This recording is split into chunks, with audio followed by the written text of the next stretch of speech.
kay Senator Bato. May Yan. idea kayo, sir, kung bakit hindi pa ito na-implement? I can only say it after it's said and done. May mga bagay ako hindi pwedeng sabihin. Ayun na nga ho mga kababayan, hindi na ho nakapagpigil itong si Atty. Kaufman, abogado ho nitong si dating Pangulong Rodrigo Duterte sa mga ka-fake newsan nitong si Boying Remulla, at meron ho siyang mensahe doon sa mga dilis at sapsap na involved dito sa mga maanomalyang flood control project. Pero bago yan, isang like at isang subscribe, masaya na ho tayo dyan sa mga gustong sumali sa ating community. Yung join button nandyan lang ho sa baba. Ayun na nga mga kababayan, ito ho ang mga birada nitong si Atty. Kaufman dito kay Boying Remulla. Ibang klase ho kasi itong si Boying. Ay, sa sobrang pagiging bida-bida niya, ombudsman ho yan mga kababayan. Hindi ordinaryong abogado yan. Hindi ho yan nga yung mga abogado ng mga di umanong biktima ng war on drugs, dating Pangulong. Hindi ho. Yan o ombudsman. Dapat ho ang trabaho niyan talagang iniimbestigahan yung mga magnanakaw sa pamahalaan. Pero imbis na tupagin niya yung talagang trabaho niya, ay ang ginawa ho niya, naghahasik ho siya ng lagim doon sa mga kaalyado nitong si dating Pangulong Rodrigo Duterte. Ano ho yan mga kababayan? Talagang pananakot lang ho yan dito kay Senator Bato de la Rosa. Kung tayo tatanungin, sa tingin ho natin, wala pang warrant itong si Senator Bato de la Rosa. Para pandagdag diversion sa mga nangyayari ngayon sa ating bansa, kasi talagang bugbog sarado na itong si Bangag, itong si Marcos Jr.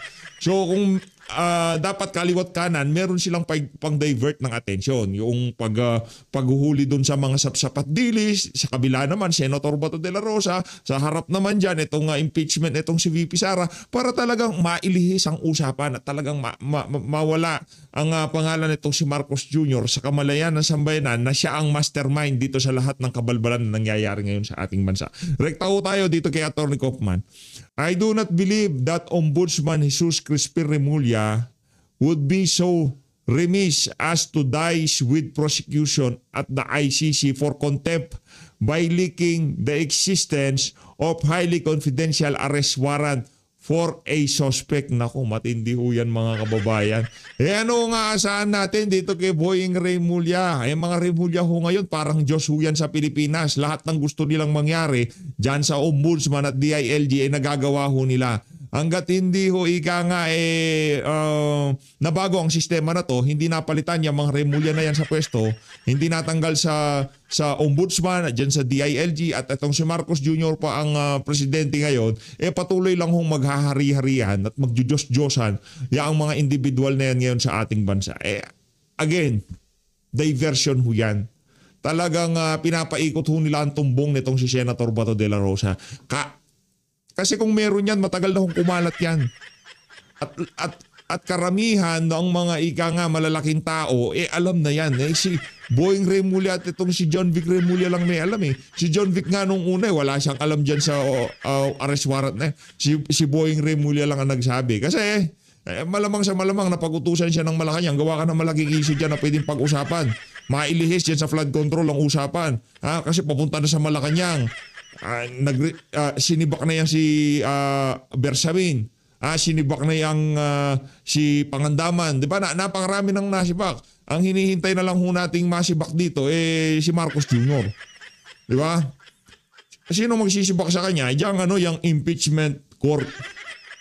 Di ba? Hintay lang ho natin. Malay natin biglang magbago ang pihit ng tadhana dyan sa House of Representatives. Kasi tagnan nyo mga kababayan, itong trilyon na korupsyon na nangyari sa mga nakalipas na taon, buwan, linggo, tila bagang pinagkikibit-balikat lang ho nitong mga congressman na to.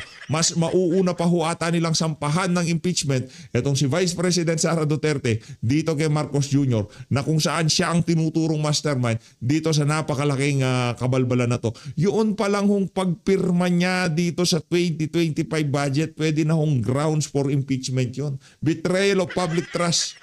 Nakakatawa. Di ba? Wala na yung tipong 4,000 pages binasa mo tapos pinirmahan mo pa. Mawawala ng tiwala sa bayan ng Pilipino sa iyo. Tapos yung pinirmahan mo ng mga dokumento na yun ang pinanggalingan na sandamukal na kakurakutan sa ating bansa. Dahil dyan, umpisa na ho natin itong si Boying Remulla. Boying!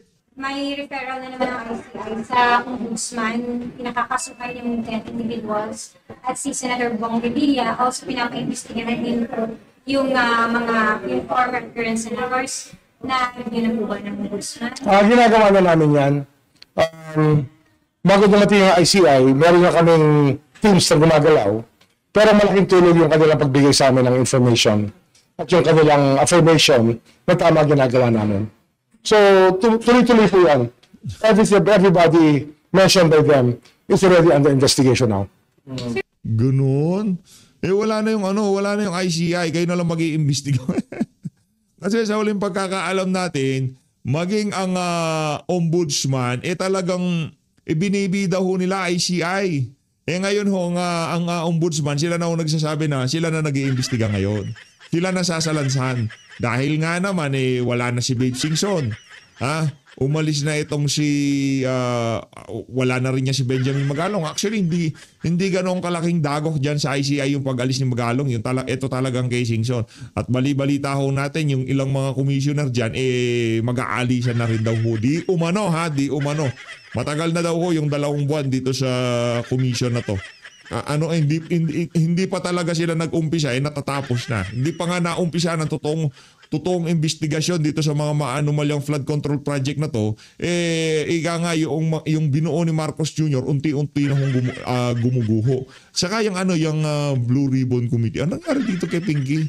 Wala na ho silang dahilan dito mga kababayan na gasyo budget. Hindi. Di ba? Anak na to ko. Ito, importante ito Bakit hindi pa nila tinatalakay ngayon dyan sa Senado? Isa lang ho ibig sabihin yan. Talagang pinagtatakpa ng ibang mga senador itong si Marcos Jr. Kasi kahit paano nila pihitin, paikot-ikutin itong usapin na to kaugnay dito sa mga maanumalyang flood control, aakyat tayo dyan sa Malacanang. Yung pag ganito po ba, magre-represent po ba yung ombudsman ng full departure order habang ongoing po yung investigation? Ang basta government officials, I decided that the foreign travel restrictions can hold. Kasi nga, may travel authority dapat ibigay sa lahat ng people in government kung gusto nila umalis. So, but we will also ask for that basta naka-PI na. Basta kahit wala pang kaso sa korte, pag naka-PI na, we can ask for a preliminary whole departure order.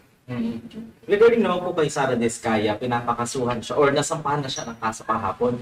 May update po ba sa whereabouts niya? Under surveillance na siya. So, we will know. Under surveillance, pambihira talaga, ang problema ko kasi dito, kaya itong mga ako gusto nating mahuli lahat yan. Mula doon sa mga sapsap at delays, gusto ko nating makulong yan. Pero wag naman sanang matapos hanggang doon lang. Ang problema ko kasi dito sa gustong mangyari nitong mga siraulo na to, talagang yung publicity, yung atensyon ng media, binubuhuso nila dito sa mga sapsap at dilis. Pero doon sa mastermind, kasi yung video daw ni Saldico, AI, anak ng tawa.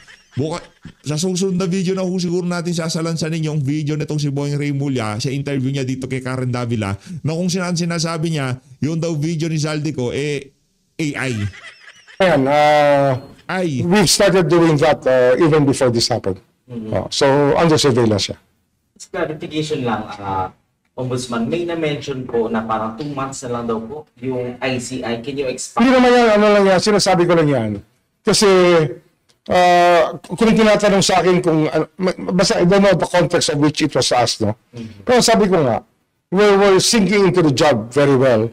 And probably, there may be no need anymore later on in 2 months' time. Baka kaya na namin gawin lahat.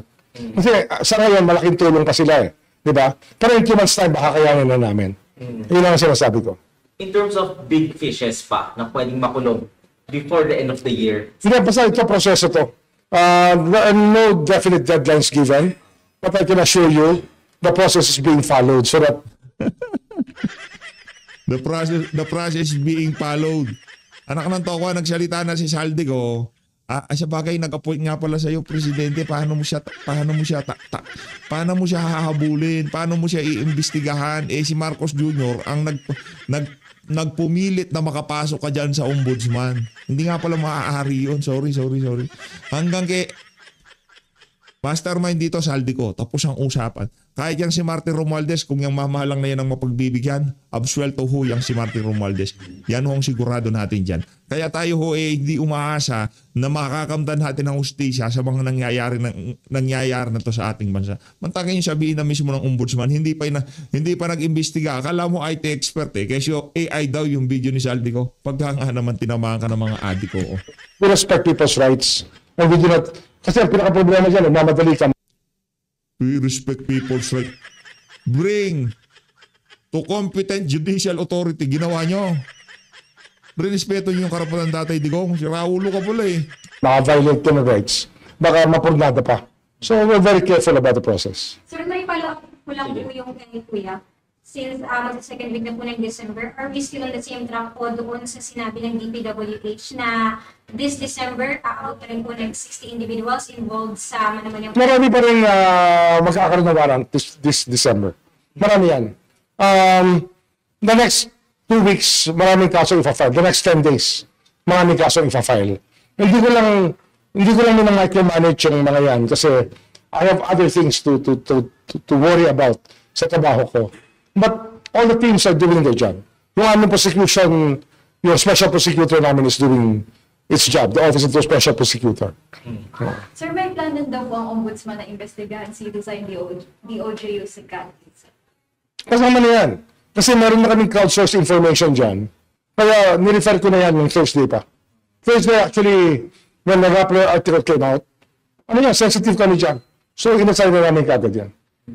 May in-endorse din po yung DOJ na 3 cases sa ombudsman. Yes. Also degrading and violation of RA 3019. Sino po yung mga taong involved dito, sir? Hindi ako sigurado on that particular matter. Pero malamang yan, ibabalik ko rin sa kanila yan for preliminary investigation. Kasi nga, dapat yan, all government resources should go to the investigating and charging those who have to be charged. Sir, reaction na lang po, since based sa WR numero survey, 11% lang daw po yung mga tao na confident na makakagawa ng patas na investigation ng ombudsman. Yung 11%, baka yung angka ni Remulla yun. O 11% lang daw. Ang nagtawa. Ibig sabihin, kahit na ano yung confidence level mo dyan sa pagsasalita mo, pagka ini-interview ka, hindi binibili ng ating mga kababayan. Kung anong kulay ng damit mo, yun ang kulay ng budhi mo eh. Napakaitim, Brad. Yan, kailangan lang ma-educate pa ang taong bayan. I-educate natin na si Marcos Jr. ay inosente. Siya ang pumirma ng budget tapos siya wala kinalaman. Di ba? Siya ang sinabihan na dinideliveran ng bulto-bultong pera. Hindi magagawa ni Saldico yun. Hindi niya kayang gawin yun. Ako na nagsasabi sa inyo. Hindi magagawa ni Saldico yung mga ibinibintang sa kanya na siya lang mag-isa. Hindi siya tutungol-tungan ni Martin Romualdez. Hindi siya tutulungan nitong si Marcos Jr. Di ba? Hindi siya inutusan ng dalawang individual na napaka-imposible ho ng mga kababayan. Tungkol dito, the ombudsman is a new idea to many people. Kaya dapat maintindihan lang nila.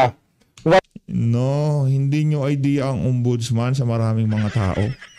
Matagal nang alam ng taong bayan na ang ombudsman dapat hindi partisan.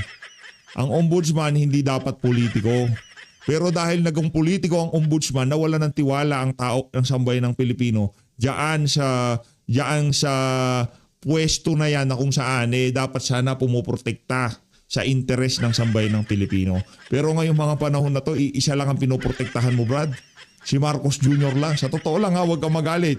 Kasi kahit sino naman sumalansan dito sa issue na to, isa lang, talagang kitang-kita ang pagtatakip mo sa administrasyon nitong si Marcos Jr. Hindi ka naman kasi namin masisi. Sa totoo lang, di naman ako galit dyan sa ginagawa mo na yan. Kasi nga naman, ikaw nga meron yung kinakaharap na kaso sa mismong ahensya na gusto mong pasukan, nakapasok ka dyan eh. Anong ginawa? Talaga minaniubra nila lahat ng rules, lahat ng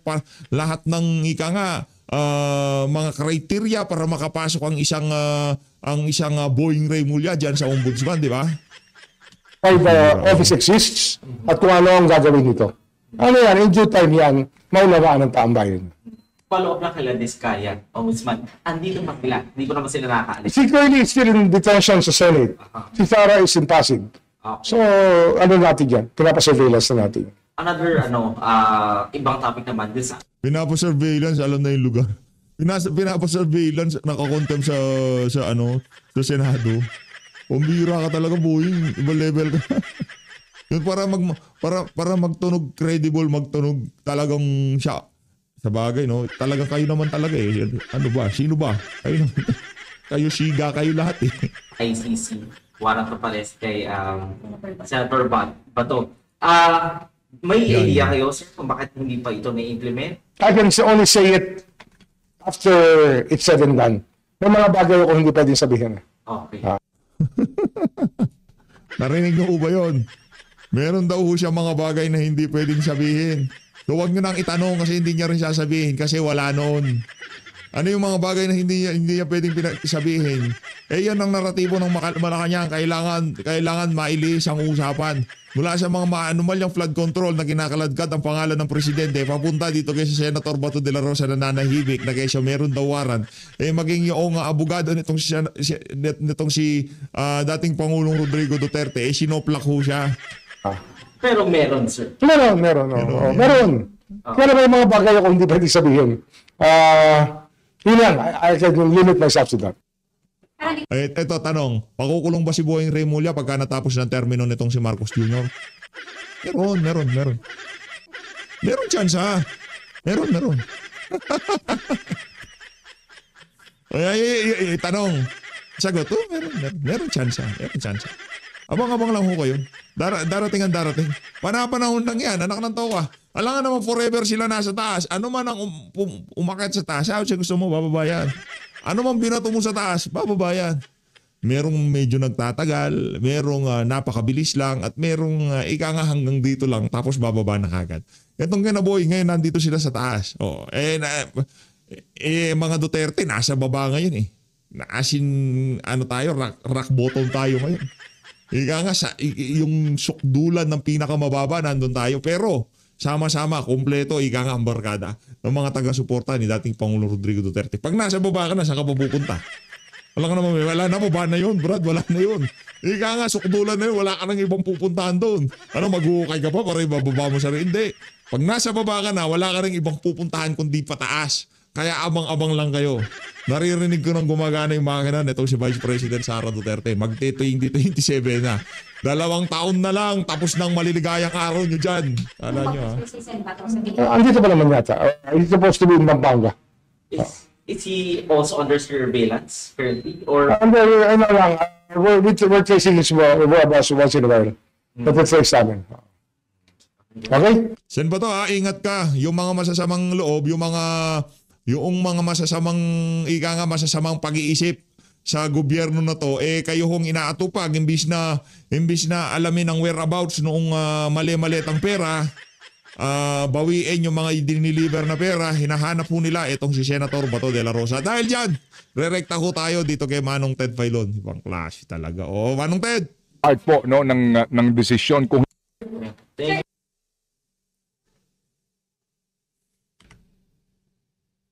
sabi dito, Filipinos demand better because they are owed better.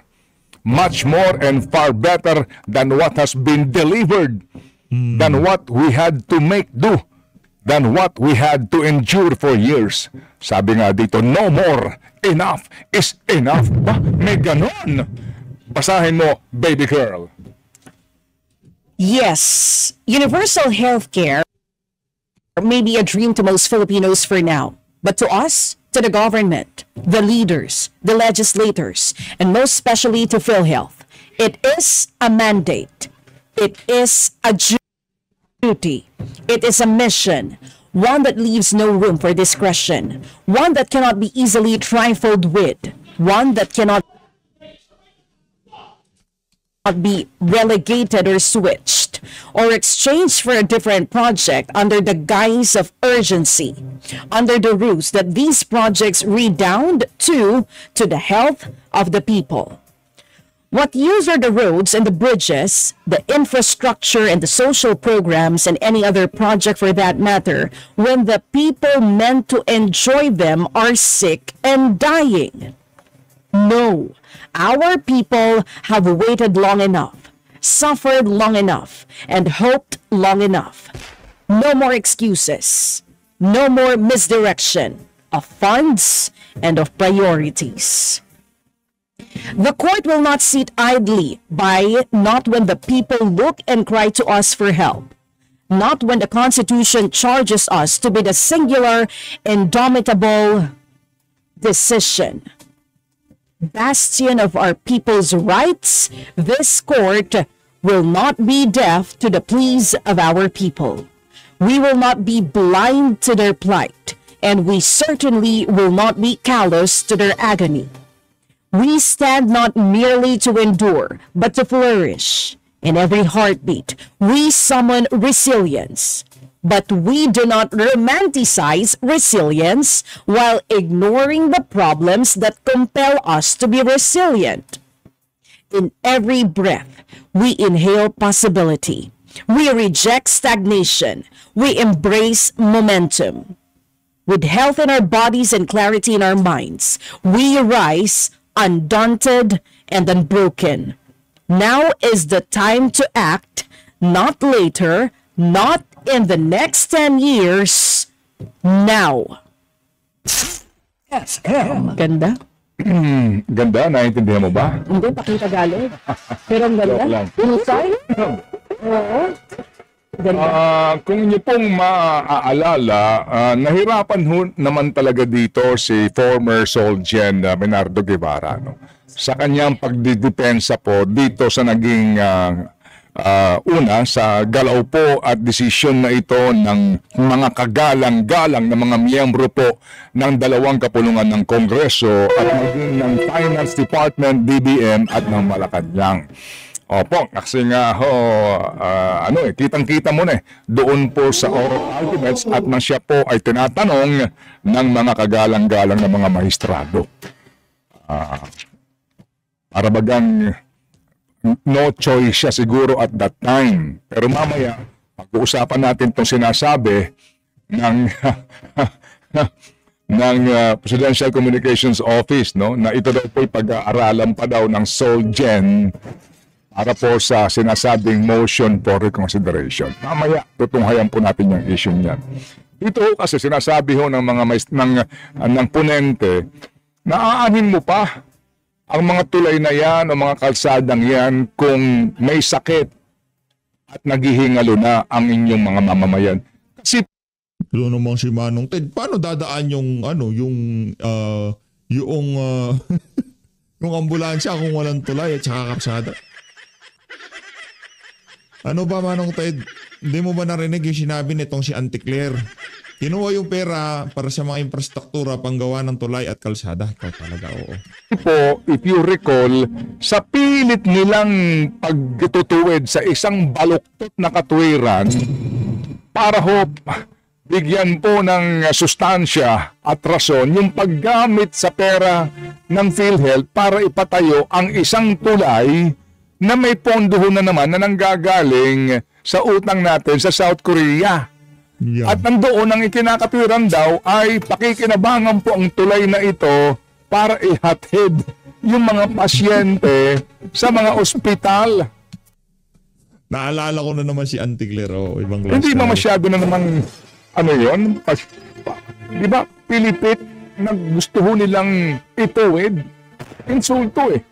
Kaya nga din po, sabi nga ng Supreme Court dito sa kanila pong decision, Oo. Na enough is enough. No more enough is enough. Why must Filipinos be forced to lie content with a dream when the law, nay, the Constitution itself commands this dream to reality? Alright, sa Ligang Batas Plus, yung pong mga provision mismo ng batas, mga kapatid, kung saan ba dapat inilalaan ang pondo. Para bagang kontrata lang. Para bagang contractual obligation lang. Na kailangan matupad. Na kailangan sundin. So, ang kontrata ng gobyerno sa bayan sa pamamagitan po ng konstitusyon at kaukulang mga Republic Act. Kung ating maaalala, mga kapatid, ano ba mga batas ang pinanggagalingan po ng dagdag na tulong para po sa pagpopondo sa Philippine Health Insurance Corporation? Anong mga batas po ito? Ito pong batas na nagpapataw ng karagdagang buwis para po sa mga matatamis na pagkain at inumin. Klarong-klaro po dito, ilang porsyento ang dapat na inilalaan sa PhilHealth. Ano pa? Ito pong pagdadagdag. Ngayon, di ho ba, napakamahal na po, mga kapatid, ng alak. Dahil nga din po, ito po ay excise tax on alcohol products. Ito po yung sinasabing sin tax law. Yung At yan din po, klarong-klaro, kung ilang porsyento doon po sa matatamis na inumin at produkto, 80%. Sa alcohol products, 80%. Sa tobacco products, ganun din po. Klarong-klaro din po kung magkano ang dapat na inilalaan para po sa PhilHealth over and above sa subsidiya pa ng gobyerno. Nakalaan na ho, mga kapatid, mismo sa provision ng batas kung saan mo dapat dalhin yung pera. Ang ginawa nila, ginamit ito para pondohan yung mga proyekto na ninanakaw ng karamihan sa mga mandarambong sa gobyerno. Andiyan na ba siya? Kasi kung hindi, sasagarin ko na to. Sige na, ituloy mo. Sagarin na. Kasi, Para maintindihan ninyo. mas napakinig sila no, sabi mo magnanakaw sa gobyerno. Ituloy mo. Ha? Oh. Habang papasok pa lang ang kakausapin natin. Yung pong mga manggagawa at mga professional, mga kapatid, na nasa nagbibigay po ng serbisyong medikal, serbisyong pangkalusugan sa mga Pilipino. Sinasabi nga po nila sa totoo lang, maliban sa 60 billion na kinalikot nila,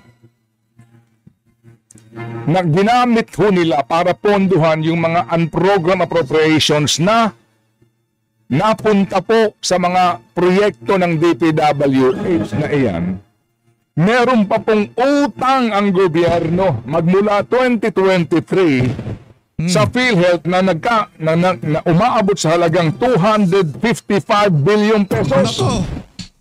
Meron pa anak ng toko, ibang klase. At ngayon nga pong 2026, sa pagkikwenta po nila, ang dapat na appropriations ng gobyerno ay 147 billion sa pambansang budget for PhilHealth kasi ito po yung sinasabi na projection sa nakukuhang buwis dito po sa ipinasa ng Kongreso ng mga panukalang batas na ito na nagpapataw ng malalaki pong bayarin sa buwis sa sinasabing sin products at maging matatamis na inumin at pagkain.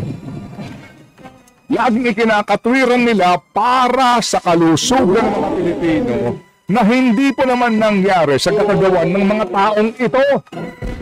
Ginagalit si Chacha lunes na lunes Naalala ko tuloy yung lumabas pa lang yung kautusan at paulit-ulit mong sinasabi dito na unconstitutional yung gagawin nila. At ang dami rin nagsasabi na hindi nga nila dapat gawin pero tinuloy pa rin naman nila. Tapos ito tayo ngayon. So, mamaya natin po tutuhayan yung official statement po ng mga may pakana nito. Nagkakanya-kanya ho sila ngayong Poncio Pilato. Oo. Andiyan ba Hugas siya? ng kamay. Wala pa rin. Baka naghugas din ng kamay. Oo. Hindi. Baka naghihilamos. Sino ba yan? Ganun talaga sa panahong ito. Lalo nitong weekend, paglabas ng desisyon, dumami ang naghugas kamay. Hindi ba? At saka may mga Ng mga tipong sinusunod lang namin kung ano nasa saad sa konstitusyon, mga ganyan. At saka matindi pa dito yung naglabas ng statement na mag-ibabalik ng Pangulo yung susundin ng kautusan pero kanino rin naman galing yung pera?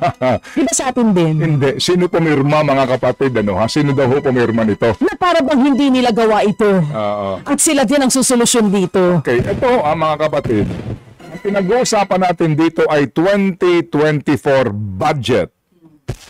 Tama? Yan. Yes. Binuo ang naturang budget noong pong 2023. Tama? Tama! Yes, sir. Yes, ma'am. Opo. 2023 BICAM. 2023 Congress. 19th Congress po iyan. Alright. Sino ho ang Finance Committee at that time in the Senate? Yan. Sani Angara. Angara. Sino po ang Committee on Appropriations Chairman that time in the lower house? Daho! Abay, di dako. Saldi ko! Dasaldi mo. Oo, saldi niyong lahat. Okay. Sino po that time ang Finance Secretary? Daho! The Benjokno. Uy! Sino po ang Budget Secretary? Daho! Di Amena Pangandaran. Guys, may budget na tayo, guys! Oo. Sino po that time si Ralph Recto? Daho! The pirma, the BICAM report. Ralph Recto bilang miyembro po ng BICAM as member of Congress during the 19th Congress in the lower house. Sino-sino pong pumirma sa BICAM report na ito? Pero ang tanong, Mahaba-haba. sinong pumirma ng final budget? Correct ka dyan. Sige. Sino pumirma ng final Opo. budget? Mamaya po. Sige, ito ho Diretso na. ngayon mga kapatid. Ang isa po sa mga nagsikap, ang dami po nitong grupong ito, no? Nagtulong-tulong po sa laban na ito. Si former Bayan Muna Representative and Attorney Nery Colmenares. Good morning, Sir Nako. Nery. Good morning. Ni-recall Minares pala ang i-interview nitong si Manning Putet Pailon dito sa video na to. Na nga, dito na unahan tatapusin ang ating reaction video. Nailatag na rin naman itong si Manong Ted. Ang kanyang mga napunto de vista habang hinihintay niya itong si Col Minares. Gusto rin na tatakbo ba senador ulit yan? Anak ng Petrang Garapata. Alam niyo na kung gagawin pagka tumakbo yan. Sino pipiliin nyo? Na Atty. Rowena Guanzon o itong si Col Minares? Sigurado dapat yan itong si Atty. Rowena Gonzalez. Alala ko na naman yung interview nitong si Llamas. Pambira. Abangan nyo yung video natin na kung saan tinanong siya kung gaano sila ka-close nitong si Risa. Maraming salamat po mga kababayan. Mahal natin Pilipinas.